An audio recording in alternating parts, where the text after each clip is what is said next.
The New Orleans Saints were 10 seconds and 61 yards from spending this week preparing for the NFC Championship. Instead, it's the first week of the offseason here on Airline Drive. Obviously, it's disappointing that the season ended the way it did, and yet a lot of things to build on with this young group going forward. So just difficult. You go through a lot of things. Just, the challenges of losing and the finality, I think, more than anything else. The sting of that loss is still pretty fresh for us all, and I know that we would all say, we thought we'd still be playing right now, but I think as we look back at the season and reflect, I think we have a lot to be proud of. While Sunday's shocking ending was certainly a disappointment to the black and gold, the 2017 season was anything but. After 3 straight losing seasons, the Saints won the NFC South and returned to the postseason for the first time since 2013. So things are looking up. The objective is to win, right?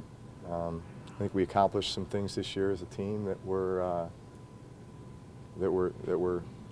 great, that were back on track to where we want to be. I think we probably exceeded expectations, based upon the last 3 years. I think that we showed we showed some resolve, we showed some resiliency, we showed some poise, especially early on.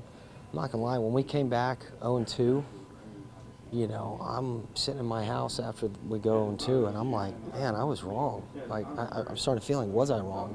I thought we had a really good team this year. I thought we had a good chance to do something, even though maybe a lot of people weren't picking us, and you start questioning yourself, like, man, maybe I was wrong. I don't know.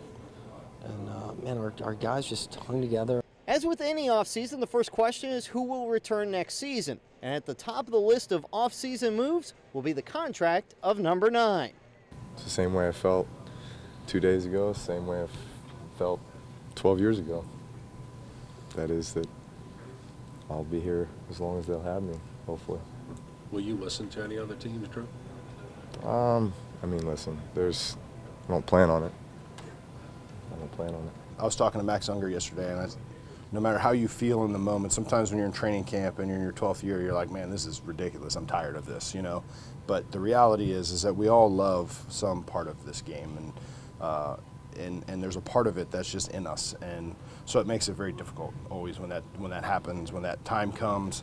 And like I said, I think take some time, really make that decision away from football and make it with your family. And when it is time, I will have no regrets. The Saints will have other personnel decisions to make. They can only hope this offseason was as successful as their last, where the team added key contributors in free agency and had an incredibly fruitful draft, netting, among others, Rookie of the Year candidates on both sides of the ball. So New Orleans front office will be certainly hoping to replicate that success. I was encouraged with this class we drafted, and I was encouraged with the process and how we did it. But nonetheless, there's still a number of things that need to be addressed for us going forward to have a chance to be, back where we see ourselves. After an 0-2 start, few would have expected the Saints would be lamenting how close they were to winning the Super Bowl. But with the right moves, the 2018 edition of the Black and Gold will have sky-high expectations. In Metairie, Boron for CST.